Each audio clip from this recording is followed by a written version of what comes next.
picked up a wrong side.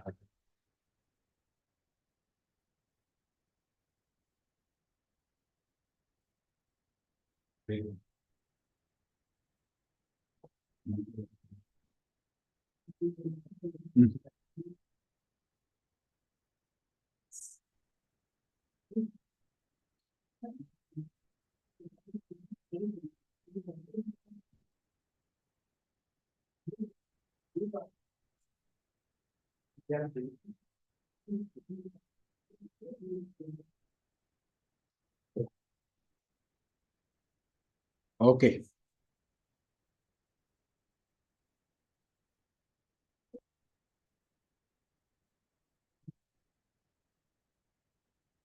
Okay. So far, we have seen some ideas. After the introductory session where he talked about Adhikaritva, and then he talked about why Jnanam is the only way to get the experience, etc. Then he stepped into little more details. And what we have seen in shlokas 4, 5, 6, 7, we saw 4 shlokas, is that what you see on the surface is not what it is. We analyzed the dream. We understood that, as long as we are in a dream, in the dream state, it may look very real. But once you step out of the dream, we know that we are no longer part of it. In the same way, once we get the jnanam, the current state that we are in, we'll begin to realize this is not what it was. So that kind of example, then Shuktika Rajatavat, how the appearance may look very different, but if you go near, then you understand it is something else. So like that, the Jagat has a certain appearance now. Through jnana, this jnana sampadana brings us closer to the real nature of the Jagat. Then we'll understand Jagat is only Brahman. It appeared like a Jagat. It's only Brahman, but it looks like Jagat. Just like the, shell looks like silver, or the mirage looks like water. But moment we go near, we understand, oh, this is no longer water. The same way, everything, the Adhishthanam is Brahman. So all these ideas is what we saw so far. So now we'll go to the 8th shloka. So all these are going to talk about this on the surface, what are we seeing before we step into what we are really. Yes. Upadane kiladhare jaganti parameshware sargastititalayan yanti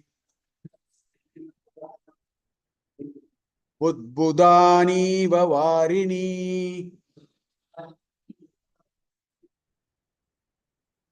Upadane Akile Dhare Jaganti Parameshware Sarga Stiti Layan. Srishti Stiti Layan. That is what it is. Sarga means Srishti. Sarga Stiti Layan Yanti Budbudani Iva Varini. So that is the Padacheda. So Acharya again gives a very beautiful example. If you go to the sea coast, just to go to the ocean and sea coast, what you will find is when one wave of gushing water comes, there are a lot of bubbles, foamy bubbles and so on. After some time, they are all gone. All the bubbles are burst. You don't see bubbles anymore. The wave recedes. Or you take, children also play with that. You put a little soap in water, then when you blow it, you get the bubbles. Of course, in that case, the bubble just bursts and that's the end of it. Whereas the point Acharya is making here is there is only something called water. Now, the water can take umpteen number of forms. Water can take a form of steam. Water can take a form of ice. Water can take a form of foamy kind of a thing. That is what the sea coast you find. It's very foamy. Water can take the shape of a bubble temporarily. Budbudaniva. Budbuda is the bubble. And in all these cases, take the case of a bubble, for example. When the bubble bursts, it becomes water. So it came out of water. It stayed in an independent form called bubble, maybe a few seconds, few minutes, doesn't matter. It came that this Vyakti called bubble came out of water. Okay, that is the Sarga, Srishti. Then it stayed for a while, few seconds, a minute, depending upon whatever it is. Then it became Laya. Sarga Sthiti Layan, right? So in all that, the substratum is only water. Water only temporarily showed like this. Abhyaktani cha bhutani vyaktyamadyani bharata. That's what it says in Gita. Everything is unmanifested. The world is actually unmanifested. Abhyaktani bhutani. All these, this tamarind tree, this jackfruit tree, they were all unmanifested. They were in a seed. Vyakta madhyani. Moment the seed started sprouting, you started seeing a vriksha and the phala. They never existed. In between they came and then they went. Abhyaktani cha bhutani vyakta madhyani bharata is what it is told in Gita. So here also, Sarga Sthiti Layan Yanti. Yanti means moves, goes, moves about. That's why it's called Yanam. Vehicle is called Yanam because it moves, no? That's the word Yanam is coming from the Sanskrit word Yanti. Yanti means that keeps going or moving or whatever. So Sarga Sthiti Layan Yanti. Budbudaniva Varini. Varini is actually a sheet of water. Ocean is called Varini in Sanskrit. So just as the water, it is nothing but water only. It is called wave. It is called steam. It is called rain. It is called ice. It is called foamy substance. It is called a bubble. All that happens in between. Right? Sargasthiti layan yanti budbudaniva varini. So that is the example. Now we'll go to the main piece. I have already come to the second sentence. Bubble. That is a bubble. Budbuda is bubble in Sanskrit. Budbuda means bubble. So just like the bubble bursts and goes back to a state of unmanifestation. Bubble is a specific manifestation of a shape. A nice ball-like, bubble is like this. Hot it goes, it loses its shape and form. It becomes unmanifested, it becomes water. So, sargasthiti layan yanti budbudaniva varini. So, what is Acharya saying? He is giving this example. So, what is he talking about? He is saying, upadane akhiledare jaganti parameshware. Right? This Parameshwara, this Lord, this Brahman is actually in a very unmanifested form only. But what it does, in between it takes some shape and some form. Just like the bubble is a very temporary phenomenon. Suddenly some water itself assumed a form called bubble. And the bubble burst. It became water again. Right? The same way, Parameshware Akiladare Jaganti. So it pervades through this. And how does it do? Through what is called Upadana. There is a very important concept called Upadana. In fact, this whole idea is so beautifully explained in Upanishads. In Mundaka Upanishad, the entire second chapter is only, we talked about only this. When we discussed the Mundaka Upanishad some time back. So Upadana, see, let us talk about making this wood, let us first talk about this furniture. We'll take an example. We'll take this furniture. If this furniture has to be made, if this furniture has to find its final form, there are two karanas involved. One is called Nimitta Karana, another is called Upadana Karana. If I have to put it in English, one is called instrumental cause. Nimitta Karana is instrumental cause. What is instrumental cause? Carpenter. Without a carpenter, furniture does not come. He is the instrument for making this. Instrumental cause. It is called Nimitta Karana. Then you need a second one called Upadana Karana, which is material cause. You need wood. If you want to make a wooden furniture, you need two things. One is somebody who knows how to make it. Secondly, he or she needs actually wood.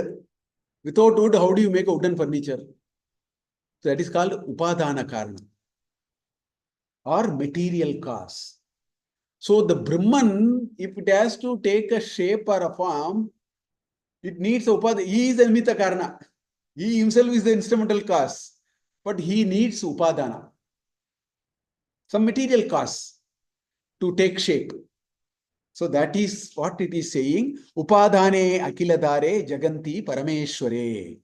So this Brahman pervades into this world, and Brahman himself is the Nimitta Karana. He doesn't need one more instrument. He is the instrument. He needs material cause, and that material cause is actually called as Upadana. Upadane akiledare. That's why it is coming there. Akiledare. It supports everything in the world. It props up everything in the world. Right? Jaganti Paramesware, the whole world rises up. Janmam bhavati iti jaganti. Jayate iti jaganti. So the whole world of... So now we have now come into the picture. Slowly we have now come into the picture. The Brahman is showing up in all of us through some Upadana. That is what Acharya is slowly coming, bringing us into the picture now. Right? Upadane akiladare jaganti parameshware sargasthiti layanyanti. So, just like the bubble had a beginning, an origin, an existence, and a destruction. In the same way, everything in this world will have an origin, a middle, existence, srishti, sthiti, layam. All the three will happen to everything that is there, including this universe. Modern science is also saying the same thing. They are talking about age of the universe. They also understand the universe will also go one day. So they are now counting the age of the universe from when it was born. So Srishti, Sthiti, Layam, all that will happen. Now if you go back to the bubble example, question is, where does it go? This is a question. Now we have to understand this Srishti Prakara very well. Let us leave the wooden furniture. Let us take this cotton cloth. If you take the cotton cloth, the Upadana is cotton. That is a material cause. The Nimitta Karana is the weaver. Today it may be a machine also, whatever it is. Some weaving ability. Right? Suppose I start pulling all the thread out of this kurta. Imagine I am pulling one thread after the other. What will happen to the kurta? Kurta is gone now. Layam. Kurta vastrasya layam abhut. This vastram is gone now. Where did it go? It actually became cotton in a particular form. If you want to pull that also, you'll finally end up with cotton only. Maybe colored. If you bleach it and unbleach it, the color will also go. What will remain is actually Upadana Karana can never be destroyed. It will go back to its natural state. Nimitta Karana is only an effort. That effort is wasted at best, we can say. After all, carpenter put so much effort. Suppose if I break it, what will it become? It will become a lump of wood. That is the Upadana Karana. Na?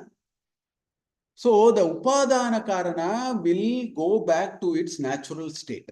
Is it not? Take gold ornaments. What will happen after you melt the ornament? The ornament will go. The gold will remain. You cannot take the gold out of the gold ornament. You can take the ornament out of the gold. Look at this. You can take the shirt out of the cotton shirt. If you take cotton out of the cotton shirt, there is nothing. It's the cotton only. That's what I meant by saying pulling one thread at a time. So if you apply the same logic, if you take out this body, what will remain? The Brahman will remain. Because all these came through that, it will only go back. It will go back to the same state. Because the material cause is also created by Brahman only. It is also a part of Brahman only. Since it is part of Brahman, it will go back to that only. A wooden furniture, whatever you do, destroy, it will only become wood finally. A golden ornament, whatever you destroy, finally it will become gold. A cotton textile, whatever you disfigure and take everything out of it, you will remain with only cotton. It will go back to its adhisthana. In other words, the karya will go, the karana will remain. The cotton is the karana, the kurta is the karya. The wood is the karana, the table is the karya. Karyasya nashe karanam bhavishyati. Karanasya nashtam na bhavati. Karana will never become nashta. In the same way, when Brahman came, supplied its own nimitta karana and upadana karana, if you do the laya, you do the srishti like that, sthiti, we are all there for some time. One day we go. What happens? It goes back to Brahman again. So we are all God particle only. That is the idea here. We are all only God particle. Weaved in a particular way, it has all been weaved, and then we, imagine it to be something else and so on. What is why is this havoc of environmental issues like this plastic thrown bags? Because plastic is also from the sea, and that is also a hydrocarbon. Again, it goes to the hydrocarbons. So there is no point in making an issue out of all this. No. So we must understand that God made is different from man made. God never made plastic. God created hydrocarbons through a natural process. The Alpajnas came with some idea. So whatever with Alpajnas came with the idea, there is a potential problem of it coming back on us. God's ways never go wrong. But then we recreate it. What is this R&D? R&D, man with all that technology cannot create anything. You can only recreate. What is God given, you can use it. So all that we have created are man-made out of the upadana which the God left. That's why these problems are coming. So if you know how to make it, you should be an alpajna. You should know the counter effect of all of them. You should know what is the consequence of making it. You should know what is the way we have to use it. All those we have to think. Do we think so much? We do not know. So we are getting into all these kinds of problems. These are all the problems of an alpajna. Sarvajna will never do any of this. This is one point of separation for us to understand what is the difference between. That's why natural systems are so self-regulating.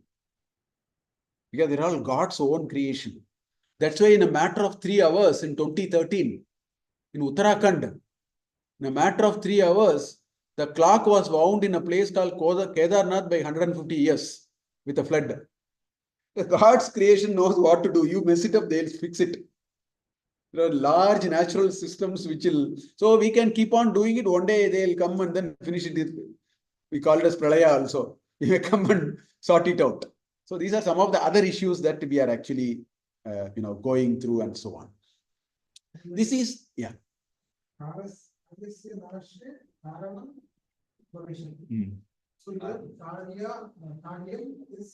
temporary. No. Karyam is the effect of the nimitta karana and upadana karana.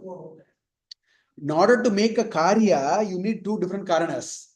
One is the nimitta karana and is the upadana karana. When you destroy that karya, it will come back to the karana. That upadana will also, if you go to another level of abstraction, you go back to Brahman. In this limited example, it is wood. Then if you ask somebody who made the wood, it will be God, so it will go to God and things like that. We are analyzing it at one level. But conceptually, what we are saying is, karyasya nashe karanam remains. It is just that. Another, I mean, the idea is you destroy all the world of furniture you made out of wood, the wood will remain, furniture will go, wood will remain. Unless you choose to burn it and then make it an ash, that's a different story. You destroy the world of cotton textiles, cotton will remain. There is destroy meaning disfigure it, take it out and so on. Destroy the world of golden ornaments, gold will remain. Ornaments will go. The ornament is the upadana and temporary. The upadana is the root by which you get sarga sthiti laya. That creates the temporariness. Why do you go that far? There is another meaning for upadana. Another meaning for upadana, I will introduce more of them. Another meaning for upadana is constraint. What is this place called? Seminar hall. Right? You call it a seminar hall, no? What will you call it if you destroy all the walls and the ceiling? So the karya, this seminar hall is a karya. Space is the karana. With upadana, you created a karya. You destroy all the house, bedroom will go, hall will go, living room will go, it will become space. It came out of space. It is only a version of space. Seminar hall is just a version of a space.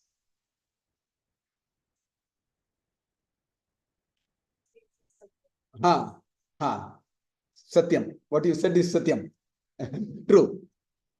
So, Upadana is a, so what do we understand? Upadana is a mechanism by which we create this whole phenomenon of Sarga Sthiti Laya. The temporarily creating, living for some time and then destroying. If you have to do all that from an entity which is always present, if you have to temporarily create something, you need Upadana. That is the root. That's why he says, Upadane akile dare sargasthiti layan yanti. So that is what he is saying. So he is now giving an expression to you and me now, slowly, Acharya. He is saying we are a product of Upadana. So this body is called Upadana now. Because it has conditioned it. The unlimited Brahman is now caged into a crooked set of things. In a 5 feet 11 inches frame, it has constrained itself. So the body is also called Upadana. The body is Upadana for the Brahman. To come and temporarily stay for some time, it will perish one day. It will just go. Then it will release. There are so many souls and things like that. These are all Semitic ideas. We should not use the word soul at all. We should use the word Atma. So Jivatma, Paramatma, Aikyatva is what all the three Acharyas explained it in 3 different ways. Dvaita, Advaita, Visishta, Dvaita is a finer cut of how do you connect these two. But all the Atmans finally reside with the Paramatman. The manner they reside is where the differences were in terms of Visishta, Dvaita and Advaita and Dvaita.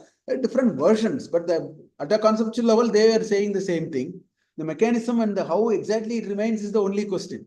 So these are all Atman. And this Atman is nothing but the Paramatman, which has come through an Upadana. That's why it's called a Jivatma.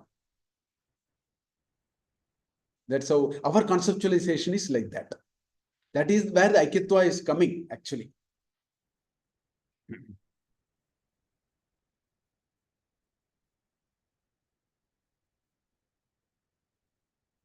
So, in fact, this is discussed so beautifully in Chandogya Upanishad, right?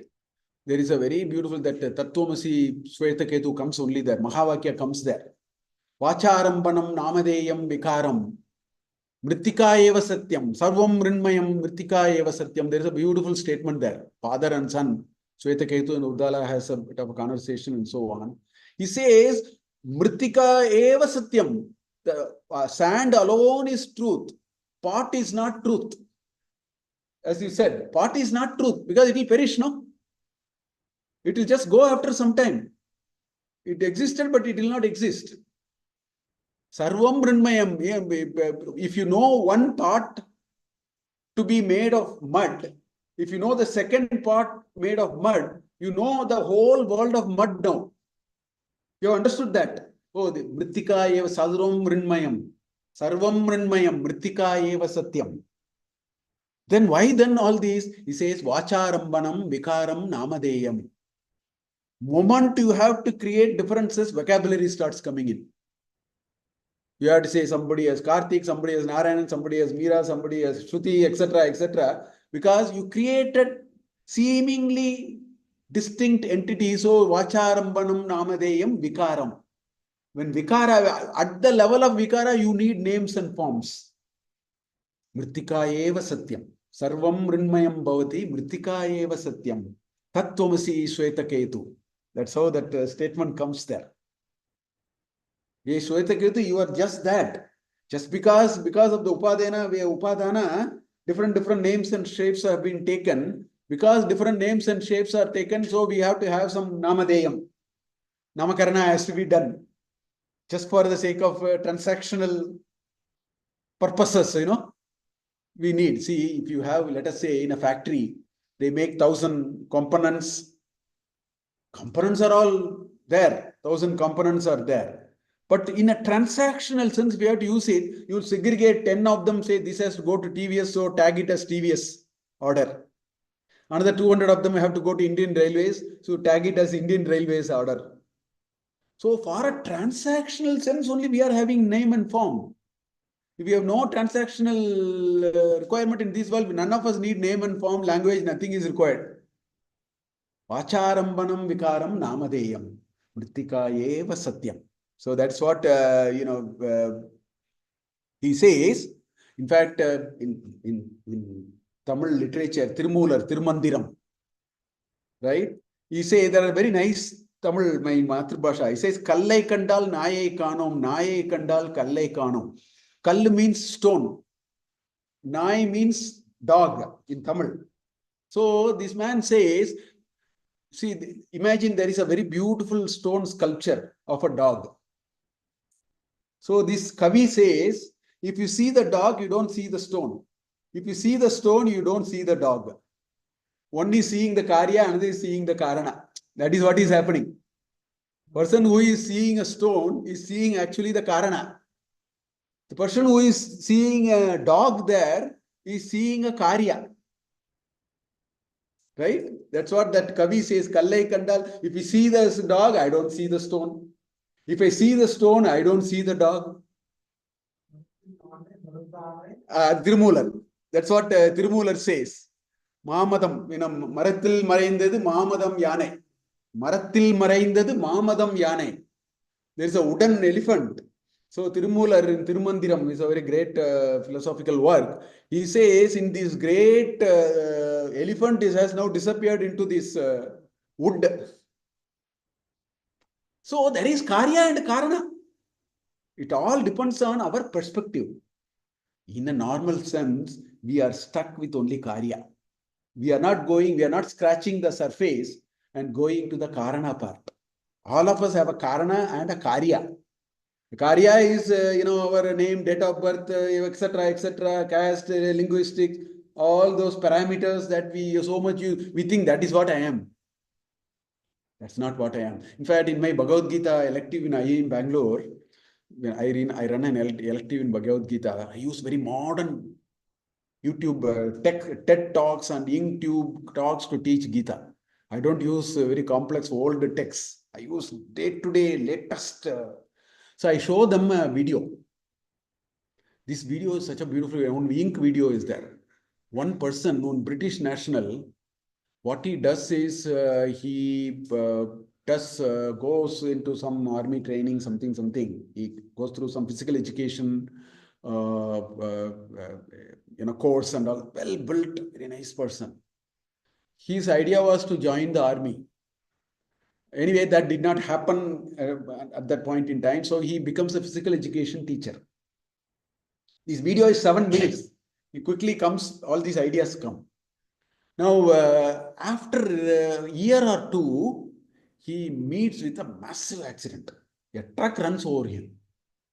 He goes in a bike. I think something happens. A truck runs over him. His C2, C3 are all gone. So he is paralyzed chest down. Two hands will work. Because the C2, C3 are broken and all that, he is completely paralyzed, chest down. This is that video. He says all that in a few sentences. He is actually a professional race biker. People carry him and put him on a bike. His hands are active. So all controls are here. Braking, accelerating, everything. They have modified the entire bike. He shows all that in that 7-minute video. And this fellow is actually a professional.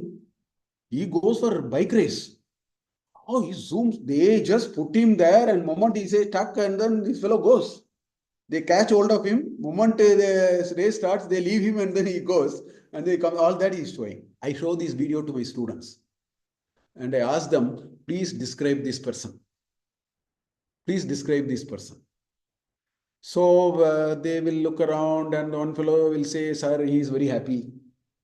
He says well built. He looks very handsome. Despite all that, he's just down paralyzed. He looks very handsome.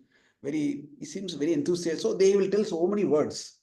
As they keep on telling words, I open 5 columns in my board. He says he's handsome, well built. I write it in 1 column. He says he's very energetic, very enthusiastic. I'll read it in another column. After they keep saying that, I write all of them. I say, this is you mentioned him about this. Can you give me a name for the first column? Well, after a little bit of discussion, somebody will show that is called Annamaya Kosha. Because it's all about body. He is fair skinned, he is 5 feet 6 inches, he is well built, he looks charming, etc. Then there will be a Pranamaya Kosha. Sir, he is very energetic in his biking and all that. So what I am saying, we have no idea what we are. So I give an exercise to my student. I give you 2 minutes. You write 2 sentences about you. 2, 3 bullets about you. You know what happens? They don't even touch Annamaya Kosha. We have 5 koshas. After that, we have the Atma Bodha. Inside the 5 kosha is where we are. We are so much, what I am trying to say is, we are so much in the Karya. We have not touched the Karana at all. Karana is inside. We are dabbling in the Karya level. Oh, he is stout, he is fair-skinned, he is handsome, he is angered. That means we are talking about Manomaya Kosha. He is short-tempered. That is Manomaya Kosha. So, what Acharya is slowly bringing to us is we are made of, there is a Karana. Out of that Karana, some Upadanas are all being put to use, and that Upadana is called Sharira. That is the other name for Upadana. Through that Upadana, you create a Karya. That Karya is you are born here. And we get into things and we do whatever we want to do and so on. So all those ideas actually come in this particular shloka. This is very slowly leading us into the discussion. So let's go to the next shloka. Sachidanan Sachidatman Yunasyute Anusyute Yanusyute Sachidatman Yanusyute Nitye Vishnu Prakalpitah Vyakto Vivida Sarve Vyaktayo Vivida. This is meter is missing. Vyaktayo Vivida Sarve Sarva Atake Kataka Divat. Okay. So Sachidatman Anusyute, Sachit Atman Anusyute, Atmani Anusyute, I'm sorry. Sachidatmani Anusyute, Nitye Vishnau Prakalpitaha, Vyaktayaha Vividaha Sarvaha, Hatake Katakadivat. What we have discussed is actually coming in this shloka. What he says, Hatake Katakadivat. Like different ornaments are coming out of gold. right? There are different, there is a world of ornaments we can make out of gold. You can make a golden bangle, you can make a golden nose stud, we can make a ring, we can make a chain, we can make a necklace, etc., etc. There is a world of objects coming out of gold, right? In the same way, Satchidatmani Anusyute, it is that Satchidatmani, it is in that God, everything Anusyute, following that. That is what is actually coming. Okay? Vyaktaya vividaya, vividaha. So different shapes and forms are manifesting. He took a piece of gold and created different versions of golden ornaments. Yeah, carpenter takes a lump of wood and creates different varieties of wooden furnitures and artifacts. In the same way, Sachidatman, the Brahman, actually takes different sets of names and forms with that particle, which is the Brahman itself. Right? That is what he's saying. Anusyute Nitye Vishnu. They are Nitye Vishnu. They are every present. In between, in the previous shloka, it said Sarga Sthiti Laya, like Buddhaniva. So it will come and go, but it will remain. No, the substratum will remain. It will always remain. Right? So this material which always remains is Vishnu. Vishnu actually means Vyapaka Shilaha Vishnu, omnipresent. That's why he's called Vishnu. Vyapaka Shilaha Vishnuhu iti uchyate. It's present everywhere. That's why in Bhagavad Gita he said, Matta paradaram na anyat kinchidasti dhananjaya. Mayi sarvamitam prottam sutre manigana iva. There is not a speck of dust other than me in this world. Matta paradaram na anyat kinchidasti. Not even a speck of dust is available other than me. It is only God particle. I call it as the law of conservation of divinity. I call it as law of conservation of divinity. Divinity can neither be created nor be destroyed.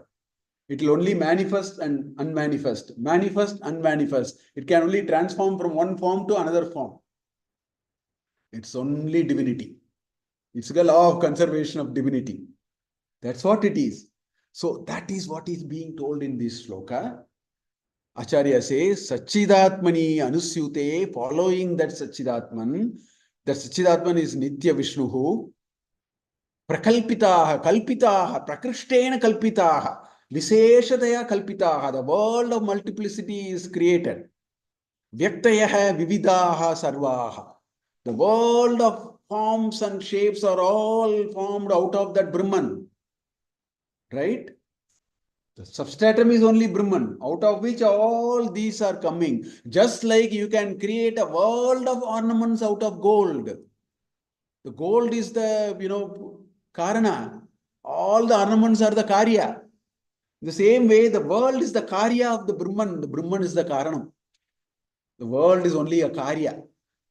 So the world will be temporary. It will be subjected to Srishti Sthiti Laya, as he said in the previous shloka. So in these two shlokas, Shankaracharya is actually bringing us closer to the God. He says, you and I are nothing but the Karya of the Brahman. The Atma, the Jivatma, is nothing but a special Karya of the Paramatma, which is the Karanam. So that is what he is bringing here.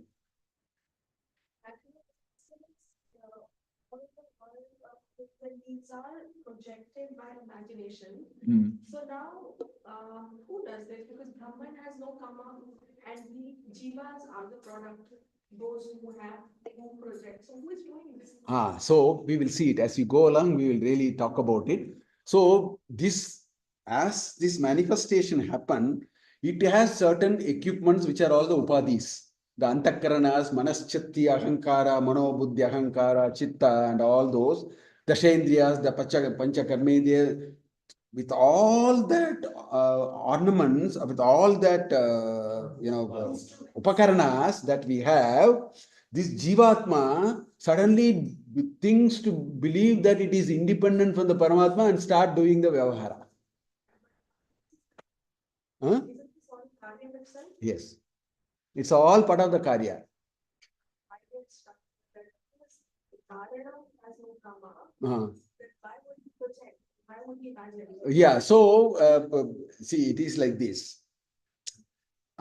See, the God particle is separated into independent particles. Out of, it was, there is no reason for it. Actually, our literature says you cannot attribute any reason for it. So kamayata bahusyam prajayeti satapodapyeta, all that happened. Once it all has become independent particles of existence and they are equipped with all the antakaranas and so on, it is also endowed with the concept called free will, then it is all left to you. Yeah, after all these are done, we are the, see, take an organization, let us step out, take an organization. There is an organization and then you create departments, let us say. Large organization, you create departments. Departments have departmental heads. They are fully empowered to take a decision. Then everything is left to them finally. You are responsible because I have given you all that is required. You have to make the right thinking and the right judgment and the right ways of doing. So the responsibility has befallen on me now. That is what has happened. So that separation has happened there. So the journey of Atma Bodha is to reconnect and make sure that this separation is artificial. We have to get out of it. These antakaranas can completely deceive us. We have to be very watchful. So all those discussions come as we go along. Yeah. Next sloka we'll see. 10th sloka. Yada kasho hrishikeshah नानोपाधिगतो विभुः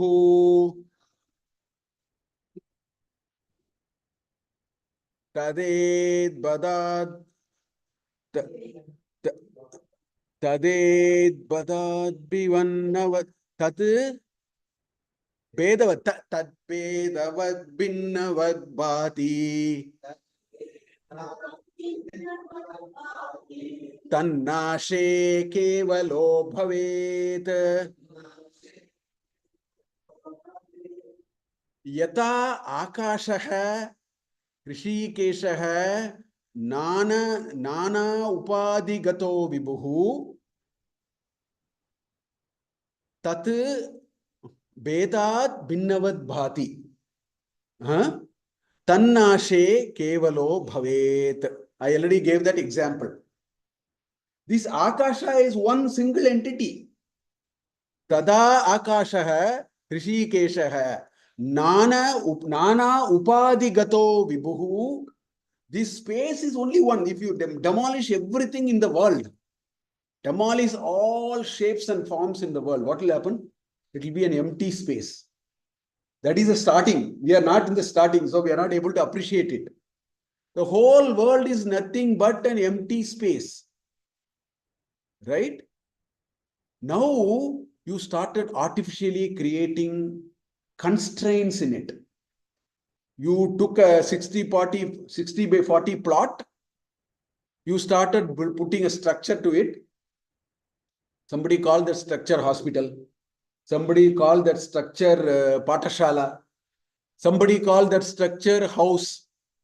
Then they stepped into it, created some more Vedas, Binna. They create binnas in that, they create partitions. Then they call it bedroom, living room, bathroom, right? Dining room. All that we are doing. So what he is saying is, Tad Vedat Binnavad Bhati. Because it is artificially divided by walls, we think a living room is different from a bedroom. For practical purposes, it is true. At a transactional level, it is true. At a karya level, it is true. Tad Vedat Binnavad Bhati. Because of that Veda, it all looks as though they are all different. Tannashe. Suppose you take the house and then demolish all these dividing walls and ceiling and everything. If you destroy all of them, what we will end up with? Kevalaha bhavet. It remains only as space and space alone. Nothing else. It is just space and space alone, right? You remove all the walls, remove the ceiling, sabhi ko hata do, remove everything. Kevalaha bhavet. It will, why? Because, so he is giving that example. Yatha akashaha grishikeshaha nana upadi gato vibhuhu. Because of nana upadis, because of different conditional things, upadi is conditional. Upadi is constrained reality. Upadi is not true reality. Moment you bring a upadhi, it becomes constrained reality. That's why each of us is a constrained reality. We are not seeing the Brahman in us. Because there is a upadhi which has come in. That is another way to understand upadhi. Because of the artificial separation we created with walls, multitude of walls and layers of this and that, it looks as though they are all different. Bhedat binnavad bhati. Tannashe kevalo bhavet. So what is the implication? The implication is, if by any stretch of imagination, any concerted effort, any serious attempt on our part, if we are able to transcend the Upadhi Dharma, we are part of the Upadhi Dharma. Upadhi Dharma is the Sharira. Right? If we are able to go beyond Tannashe, if we are able to go beyond this Upadhi Dharma, we will see the Aikatva. We will see the Ekatva. Until then, we will not see. We will see, you are different from me, I am different from this person, this is different from that, the world has so many different things and so on. Because through these three shlokas, 8, 9, 10, Acharya is bringing an important concept that in order to create a world of multiplicity, world of me versus you, mine versus yours, if you have to do all that, you have to bring upadhi. You subject yourself to upadhi. If you subject yourself to upadhi, all differences will manifest. We are all in that plane now. We have not understood this upadhi in the first place. We have not understood, conceptually we may understand after the shloka. Experientially, how do we transcend the upadhi dharma? Only when we are able to go beyond the upadhi dharma, tannashe kevalo bhavet. That kind of a feeling, that kind of an existence will happen to us only when we are able to go beyond the upadhi dharma. So the only thing we have now understood is we all look different. We all have our own moods, swings, moods, preferences, values, etc., etc., etc. And we all therefore look very different from one another. Whatever you may say, we are aligned with your thought and so on. It is all because the Paramatma has come as the form of a Jivatma and weaved into itself a lot of upadhis. And because of that upadhi dharma, we are all like this. So we have now found out why we are individual. Now we have to go from this journey of individual to totality. That part we'll have to do as we go along. We will see. At least we are slowly trying to understand what is happening. It is the upadhi dharma which is doing the trick. So that is what it is. In the next 2-3 shlokas, I think Acharya brings about some more details of this. They are all very good examples, actually. Next shloka we will see. Nano padivasha deva jati varnashramadayah atman aropitastoye rasavarnadi bedavat.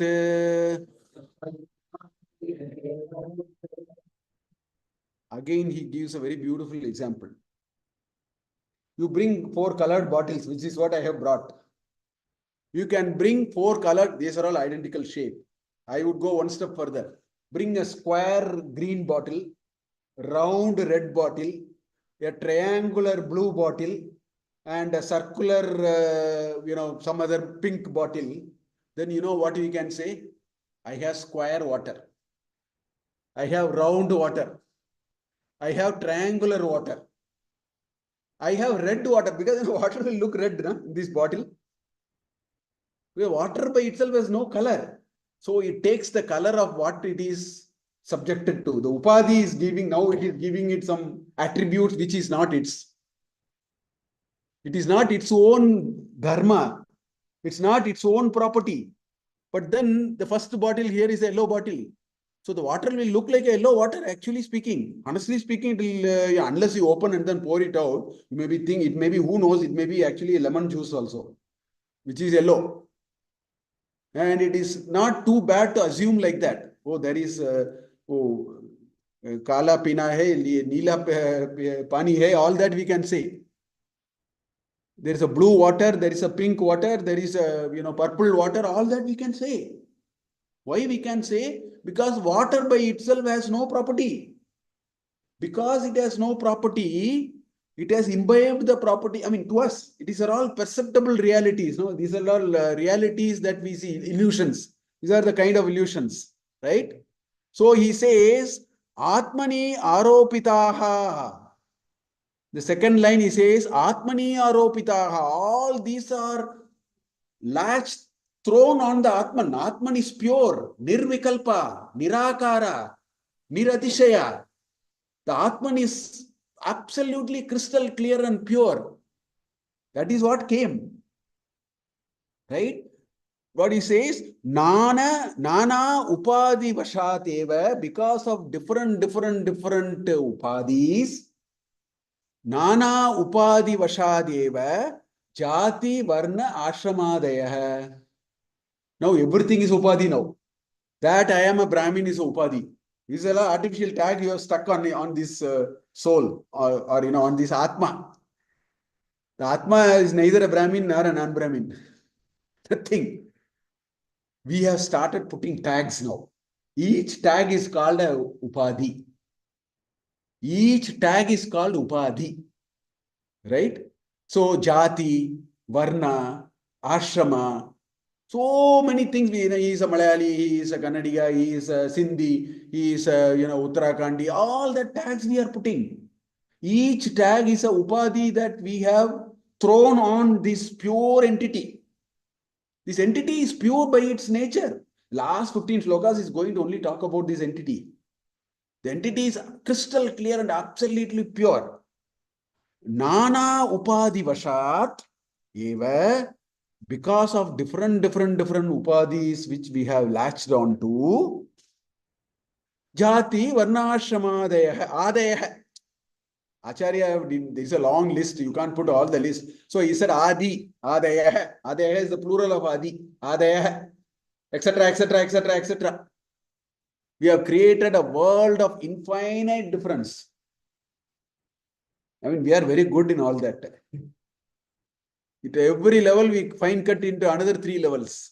And you go to that level, you get another 3 levels within that. Sect, subset. We keep on going like that. All these are upadhis. So he says, they're all Atmani aropita. Aropanam means, throw it on. Thrust on. Aropana is thrust. Forcibly thrust. Throw. Stick it on it. These are all aropanam. Adhisthana is what it is. Aropana which goes and sits on the top of it. So we are, adding one layer after layer. Jati, varna, ashramadaya. Atmani aropitaha te. They are all toye rasavarnadi bedavat. In water, there are different differences because of varna, color, rasa, we add all those and then start creating. If you take a plain water, you add a little bit of lemon juice and put a sugar, and you call it as lemon juice. You just added a lime into it and then you put some sharbat and then add some water, you say sharbat. Nannari sharbat or this sharbat or that sharbat, grape juice, orange juice, we add.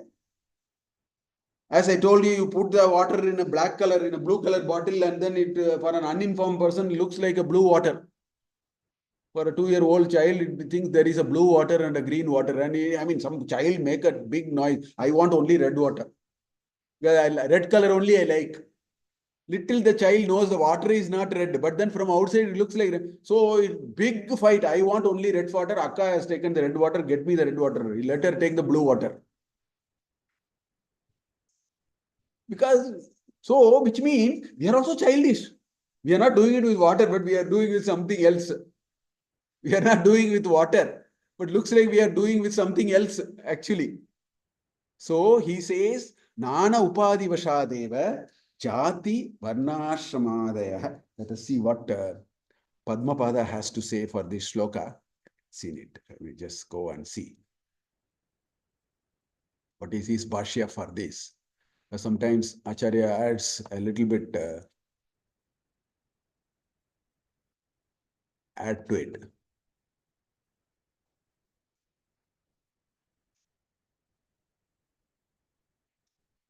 Panchaprana Atmano Panchakrito Nanopaditi. Nanu Sarva Deheshu Tattat Jati Adibihi Anuvidyamanasya Katam Nitya Muktyatya Atraha. Each one of them have their own individuality. How are we going to find something common? That's the question he is asking.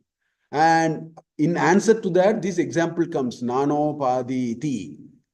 Purvokta Nana Upadi Vashadeva Atmani Jati Nama Ashramadaya Aropitaha Mayaya Parikalpitaha Nanu Satyaha. They are not Satya. None of them remain. No, they all, the moment this person goes, everything goes. His name also goes, everything goes. Shodasa Kala, all will go. That's what Upanishad says. In Prashnopanishad it says Shodasa Kala. Except one, all the 15 will go. Only one will remain. All of them other will go. So they are not Satya. They are all Asatya actually. Right? So he says all that will actually go. Yata Swabhavataha Madhuryam Jalam Kutitikta Madhura Rakta Pitadi Dravyavashat Tattad Rupam Bhavati. Depending upon where do you store it, what do you add to it. If you add some Madhuram, it becomes Madhurapani. Right? So he says just water by its nature has nothing. You add something to it and then create some more additional attributes to the water. So in the same way, Atmani Aropitaha Sarve Rasa Varna Jaladivat. So he says that is how slowly this world of differences are manifesting. We are all bringing our own bottles with our own colors and filled in this water called Brahman in us. And therefore everything looks very different, right? That is what is really happening. We go to the next shloka. So far in these 8 shlokas, what has Acharya done? Acharya has brought a concept called Upadhi Dharma. And Upadhi Dharma is the only way by which you can explain the world of, I want you to remember this. The world of multiplicity can be explained only with Upadhi. Only because of Upadhi, the world of multiplicity came. The Upadhi Dharma brought some attributes, added those attributes to an attributeless entity, and started tagging it with different names and forms, Jati, Varna, Ashrama, etc. All these are being done. So that is so. So we have moved one step forward now. We have understood the mechanism of how is this world of multiplicity is coming from a single source. It's like bringing one tanker of water, putting 1,000 different colored bottles and then start filling it. So now we have got 1,000 different colors of water now from one single source of water which was colorless. So this is the second section of Atma Bodha.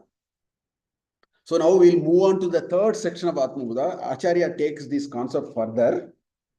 In the third section of Atma Bodha, which goes from shloka 12 to 28, it's a stretch of 16 shlokas. In these 16 shlokas, what Acharya does is, he shows Deha Atma Sambandha. We all have a body. We think we are the body. Body is me. But then we are also saying that there is an unchanging Atman. So you have to now reconcile these conflicting things. There are two things. One is unchanging, another is very unique. So how do you reconcile these two? This is a very important issue. Unless you reconcile it, we can't understand what is going on. So he has taken 16 shlokas through which he is going to take us through this Dehatma Sambandha Buddhi.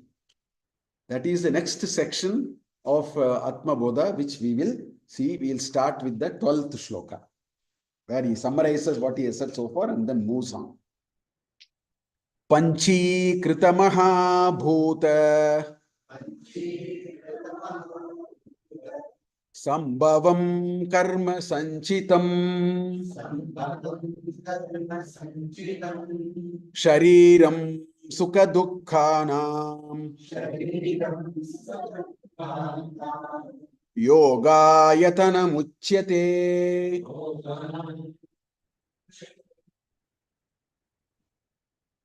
So he is now coming little closer. Panchīkrita Mahabhuta Sambhavam. It's a single word. It's a samastapada. Panchīkrita Mahabhuta Sambhavam Karma Sanchitam Shariram. Right? Sukha Dukkhanam Bhoga Ayatanam Uchyate. Now what Acharya is going to do, he is slowly taking us to some more important things actually. Is the body Brahman?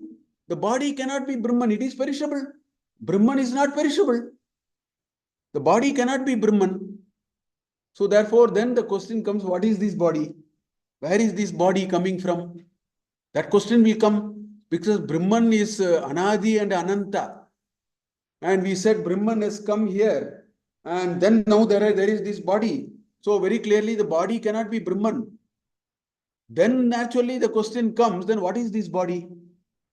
Okay, what is this made of? What is the purpose of this? So, you know, the whole discussion of Stula Sharira, Sukshma Sharira, we have three bodies with us. Stula Sharira, Sukshma Sharira and Karana Sharira.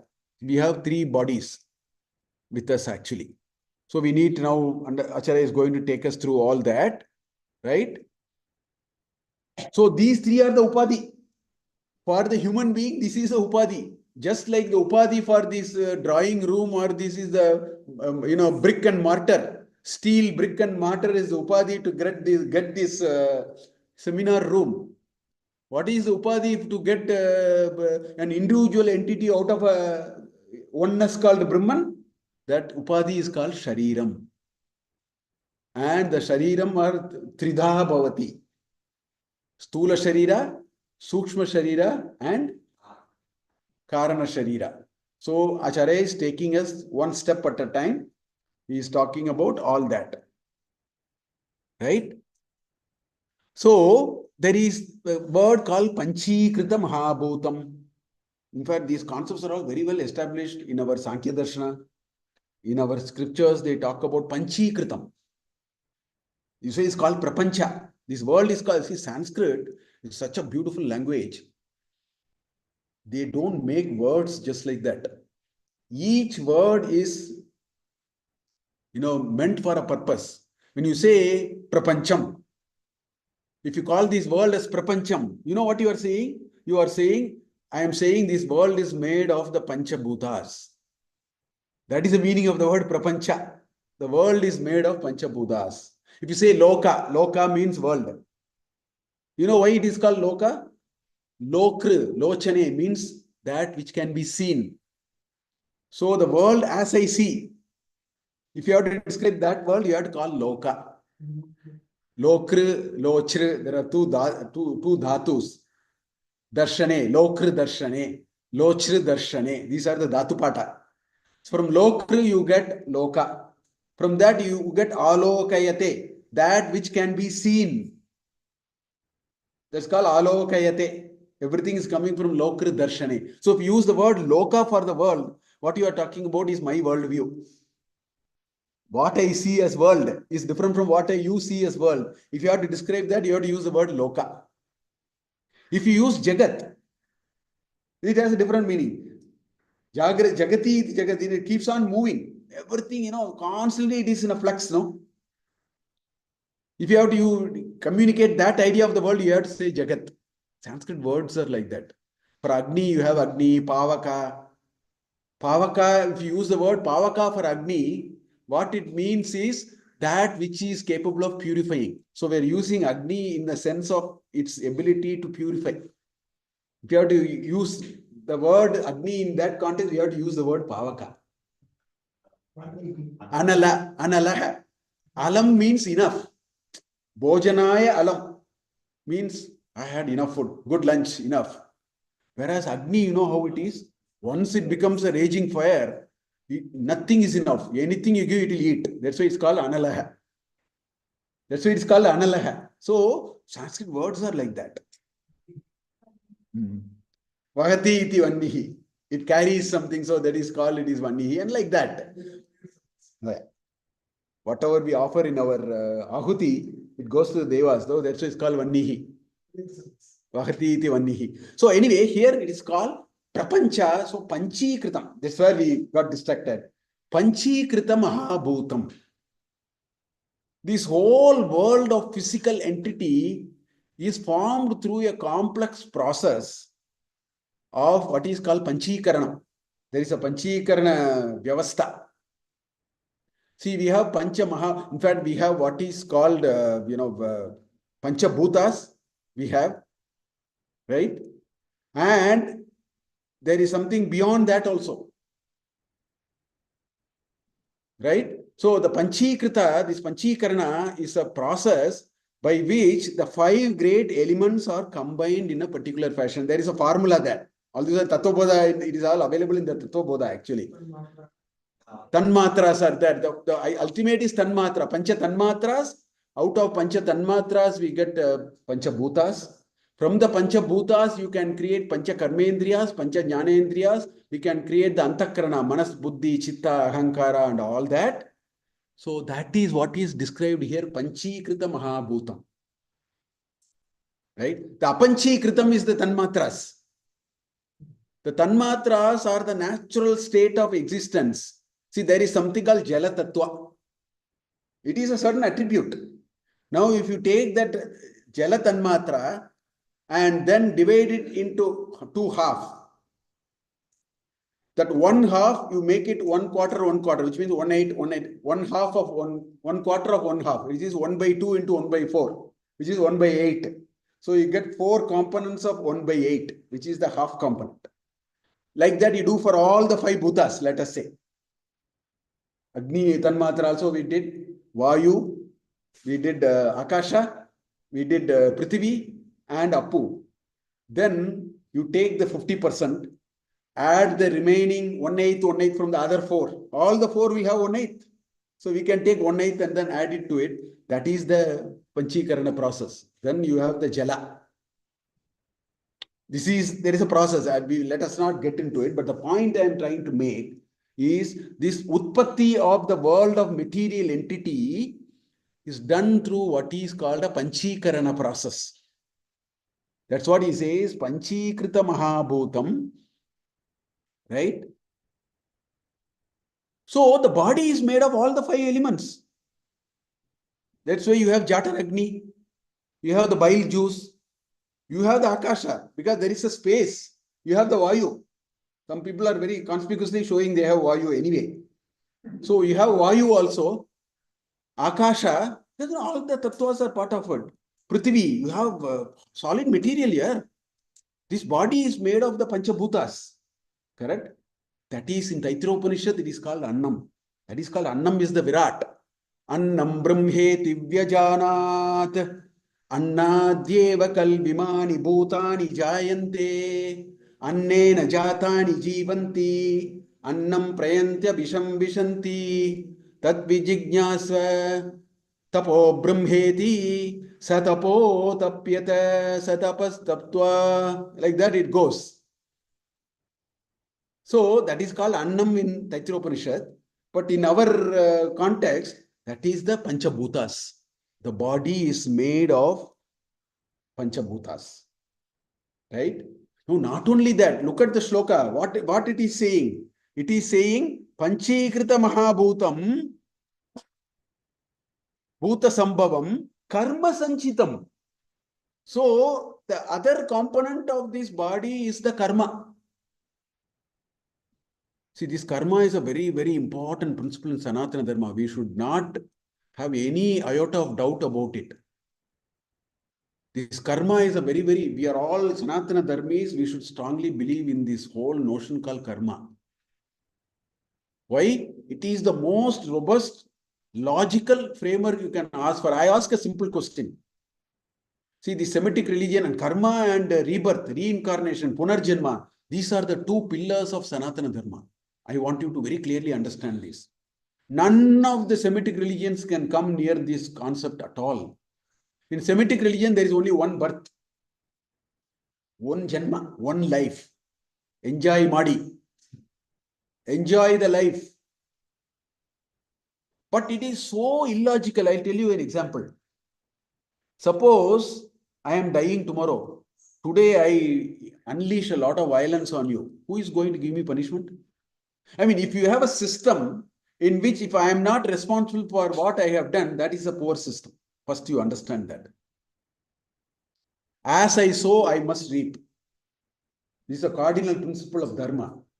If I do something, I alone is responsible because I have the free will.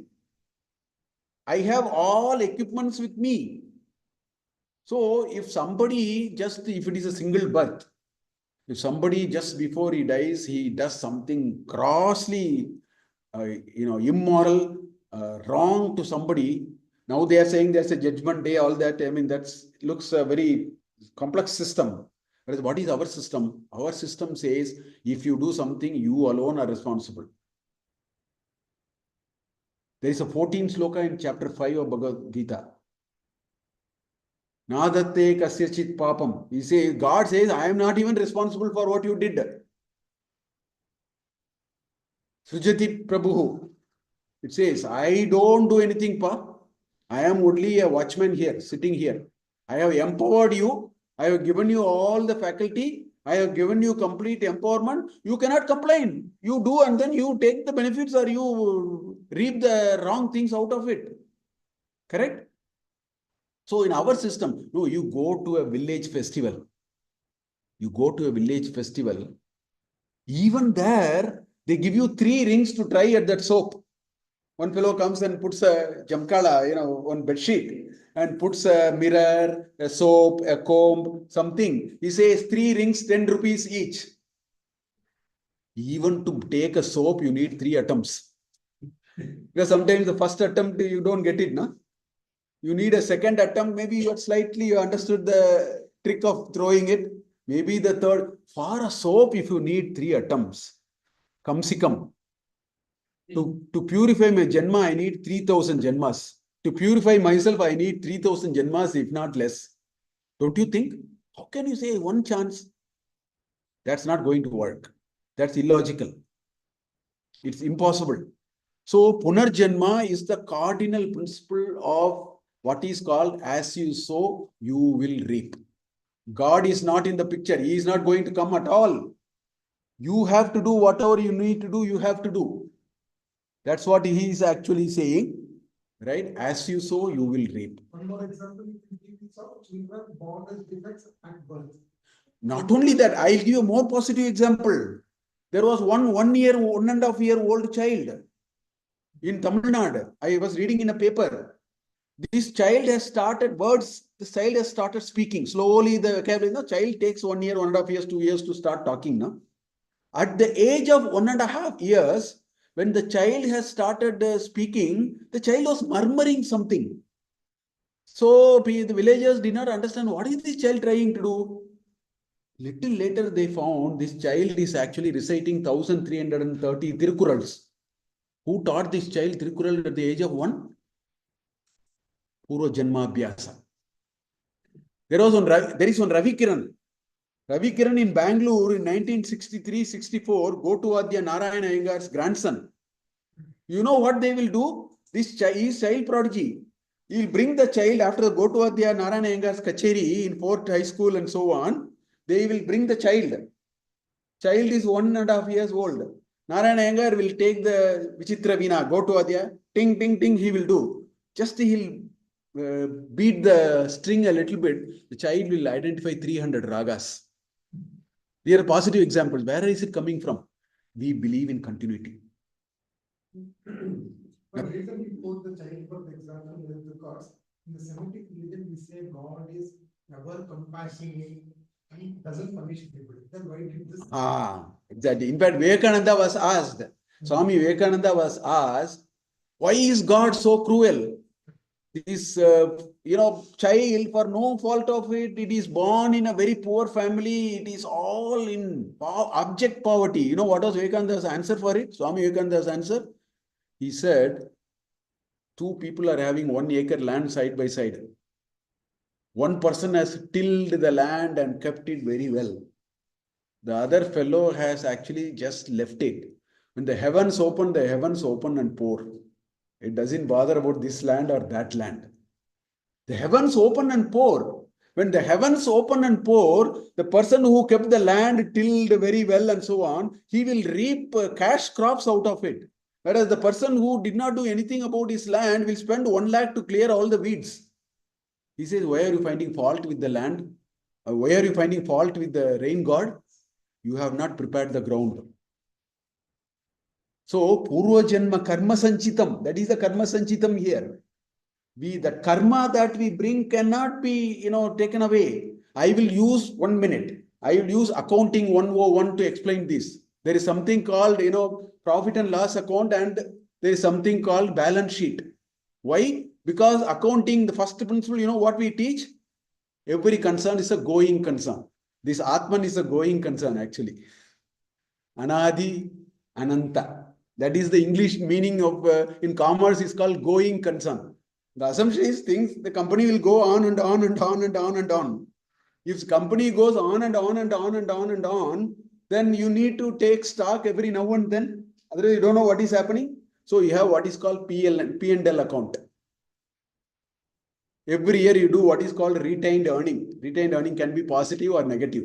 If it is a loss, then it is a retained earning is negative. If it is a profit, retained earning is positive. That is transferred to the surpluses, capital and surpluses in the balance sheet. Our Sanatana Dharma only taught this. We have karma. At the end of every janma, we take stock. And depending upon the stock, our next janma, the retained earnings take us to the balance sheet. And then, so there is something called prarabdha karma, sanchita karma, and agami karma. What is that? Imagine there is a huge tank of water. Imagine there is a big water drum here. That is called sanchita karma. So much water is there. Imagine you can carry only 1 scoop, 1 mug of water. You have only a mug with you. And you have to empty that. Imagine this. There's a barrel of water. You have only 1 mug with you. That's all you have. So what will you do? You will dip the mug and take 1 cup. Put it here.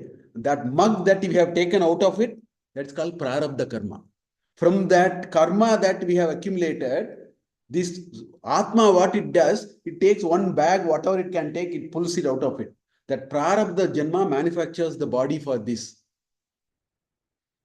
All that we are going through now, we have already collected it, we are only bringing it now. So that is called prarabdha karma. But then this water example is a lot easier. You dip a mug and then pour it. Dip a mug and pour it. In 1,000 mugs, this barrel will empty. But this game is a much complex game. As we are consuming this mug of water, we add 4 mugs of water back. We do all nonsense in this janma. So that karma are all added. Because you are only responsible. God is not responsible. Nadatte sanchitam papam. Right? Nothing. Lokasya srijati prabhu. That's what he says. So he says, I am only watching. So in this janma, as we spend our prarabdha, we also accumulate afresh. That is called agami karma, future. Now what will you do at the end of the janma? Retained earnings. All of them are poured back into this. Sometimes that barrel is not enough. We will put 1 more barrel also. So the barrel gets longer and longer. Punarapi mananam, punarapi jananam, punarapi janani jatare shayanam. This is what we are. So that is the karma sanchitam. So every time when this body is Stula Sharira and the Sukshma Sharira is manufactured, it is manufactured in accordance with the Prarabdha Karma that we have brought. And we are only spending that pra-arabdha. That's why it's called pra-arabdha, already started. Prakrishena arabdha, tasmat prarabdha. The pra is a upasarga. Prakrishtena arabdha. Beautifully, we have started that. So we have to spend it. There is no discount on that. At best, what we can do, we will not add any more karmas now. If we have developed that wisdom, there is a possibility the tank will empty. Otherwise, the tank will only become bigger and bigger and bigger. If you keep adding more and more water, instead of pouring 1 mug of water, we end up pouring 4 mugs of water back into the barrel. It is an unending game. So, karma sanchitam shariram, sukha dukkhanam, boga ayatanam uchyate. This is the place in which we are going to enjoy the fruits of our karma. See, if you have to enjoy two things are required. One is a place, another is an instrument. The Stula Sharira is the place, the Sukshma Sharira is the instrument. Next sloka is going to come. We will stop with this sloka. All that we are saying is slowly we are now getting into the Sharira Dharma now. So he is saying Panchikrita Mahabhuta Sambhavam Karma Sanchitam Shariram Sukha Dukkhanam Boga Ayatanam Uchyate. That is the place in which we have to spend the prarabdha karma. You have no discount on that. If I have to fall today and then fracture my left hand, there is no discount. I have to. Then let us see what to do after that. If I have to feel happy at this point in time, I have to. Nobody on earth can stop it. If I have to feel sad about it, I have to. Because that is what we have already carried. We stepped into this world only with that bag. This Janma starts only with that prarabdha karma. That is the karma sanchitam. With that you manufacture, this Atma manufactures a shariram. A body which is so conducive to spend all this karma and then get rid of it. But we have to be a little careful. We don't add anything more. Sometimes we end up adding more and more of that. About that we will see later. I think we will stop here. So what we will do is we will take about, I think you put up a hand. I completely forgot about it. So is it like, whatever we are today or what we are today is only because of our past karmas or what we did? Or there is some belief or some people say like, in Kali Yuga, like, it's not like the past karmas or the, like, the prarabdha are going ahead. It says like, what you do today, maybe you have to like, face on your. No. Past, as you speak, you are already in past. Past need not necessarily mean only last Janma. Half an hour back is also past for you. Yesterday is also past for you. So some of the prarabdha karmas are coming from the previous Janmas. Some of the prarabdha karmas can fructify very quickly also. So whatever we have done in this Janma can also immediately fructify. It all depends on the quality of that karma that we have. But the fact remains that what we are going through is only because of what we did. We only did that. We only accumulated it. Nobody can be attributed to that. Maybe in the last Janma, maybe the earlier part of this Janma, maybe day before yesterday, maybe half an hour back, maybe 2 minutes back. It can be anything, all past. But in the technical term of prarabdha karma that we are using, that means from the past Janmas, we are actually taking a set of karmas which we have to spend and get rid of. So Sharira is manufactured. After having manufactured Sharira, we may add some more. Yeah. Okay, so we will take a 10-15 minutes break.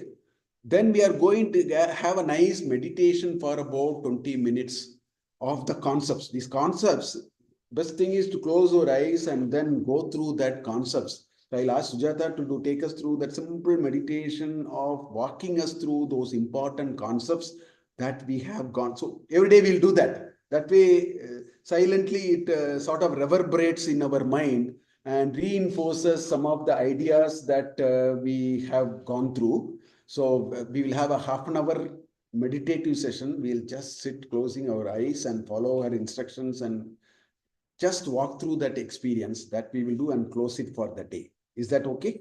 We'll take anyway a 10-minute break, 10, 15 minutes and reassemble.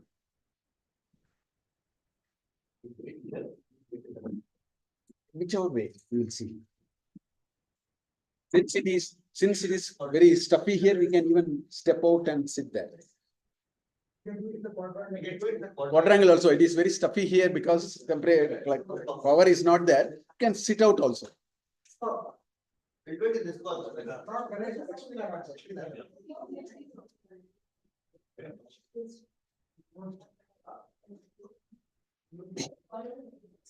We have meditation in the quadrangle.